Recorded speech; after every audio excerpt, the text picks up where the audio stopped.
प्रधानमंत्री जी की कौन सी लोकप्रियता है कि ईवीएम से चुनाव कराएंगे तो लोकप्रियता कायम रहेगी, बैलेट से चुनाव कराएंगे तो लोकप्रियता खत्म हो जाएगी। अरे भैया, दोनों में अगर लोकप्रियता कायम है तो बैलेट से चुनाव करा लो, उसमें भी पता चल जाएगा कितने लोकप्रिय है प्रधानमंत्री जी, कितनी लोकप्रिय है भारतीय जनता पार्टी, कितने लोकप्रिय हैं आप लोग, ये आपको पता चल जाएगा। चुनाव की चोरी बंद हुई है, इसलिए पेट में दर्द हो रहा है। ईवीएम का दोस्त नहीं। अगर ईवीएम व्यवस्था इतनी ही पारदर्शी और भरोसेमंद है तो Germany, Netherland, Ireland, UK, France, Italy, पुर्तगाल, ऑस्ट्रेलिया, नॉर्वे और कनाडा जैसे देशों ने इसे क्यों छोड़ा? भारत आज भी इसी सिस्टम पर क्यों टिका हुआ है? आज मैं किसी पार्टी के पक्ष या विरोध में नहीं हूँ, लेकिन सवाल है जनता के लोकतंत्र के विश्वास का।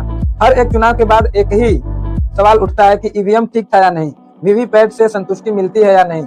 आखिर जनता का विश्वास बार बार क्यों डगमगा रहा है? जर्मनी की सुप्रीम कोर्ट ने कहा था कि वोटिंग व्यवस्था ऐसी होनी चाहिए जिसके द्वारा एक आम नागरिक भी समझ सके कि उसका वोट सही जगह पर गया है, बिना किसी तकनीक और बिना किसी ज्ञान के। और ईवीएम व्यवस्था को जर्मनी के सुप्रीम कोर्ट ने असंवैधानिक बताया था। नीदरलैंड, आयरलैंड और यूके जैसे देशों ने ईवीएम व्यवस्था को सिक्योरिटी रिस्क और पब्लिक ट्रस्ट इशू मानते हुए हटा दिया। कई देशों ने वापस बैलेट पेपर या हाइब्रिड सिस्टम को अपनाया। क्यों? क्योंकि वहां पर लोकतंत्र में जनता के भरोसा को सबसे ऊपर माना जाता है। यह दुनिया का सबसे बड़ा लोकतांत्रिक देश है, लेकिन यहाँ पे सवाल पूछने पर कहा जाता है कि ईवीएम पर शक मत करो। अगर सिस्टम 100% सही है तो वीवीपैट पर 100% मैचिंग से सरकारें क्यों डर रही हैं?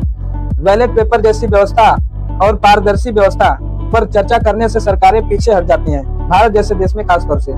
लोकतंत्र सिर्फ वोट डालने का नाम नहीं होता है। लोकतंत्र का मतलब होता है कि जनता का भरोसा कि उसका वोट गिना गया है। अगर आधी आबादी को शक रहेगा कि उसका वोट गलत जगह पर गिना जा रहा है तो जीत चाहे जिसकी भी हो, लोकतंत्र कमजोर हो जाता है। हम यह नहीं कह रहे हैं कि गड़बड़ी साबित हो चुकी है, हम यह कह रहे हैं कि जनता के भरोसा को बढ़ाने के लिए, उनके विश्वास को बढ़ाने के लिए 100% वीवीपैट वेरिफिकेशन होना चाहिए, या बैलेट पेपर से ही चुनाव होना चाहिए, या हाइब्रिड सिस्टम से भी चुनाव कराया जा सकता है, जिससे जनता का भरोसा और बढ़ सके। दोस्तों, लोकतंत्र सरकार से बड़ा होता है और संविधान किसी मशीन से ऊपर है। अगर सवाल पूछना देशद्रोह है तो समझिए कि लोकतंत्र खतरे में है। दोस्तों, अगर आप चाहते हैं कि साफ सुथरा इलेक्शन हो, साफ सुथरा वोटिंग व्यवस्था हो, तो इस वीडियो को लाइक कर दीजिए, शेयर कर दीजिए और ऐसी ही सवाल को उठाने के लिए सब्सक्राइब जरूर कीजिए, क्योंकि सवाल पूछने वाला नागरिक ही लोकतंत्र को जिंदा रख सकता है। जय हिंद, जय भारत।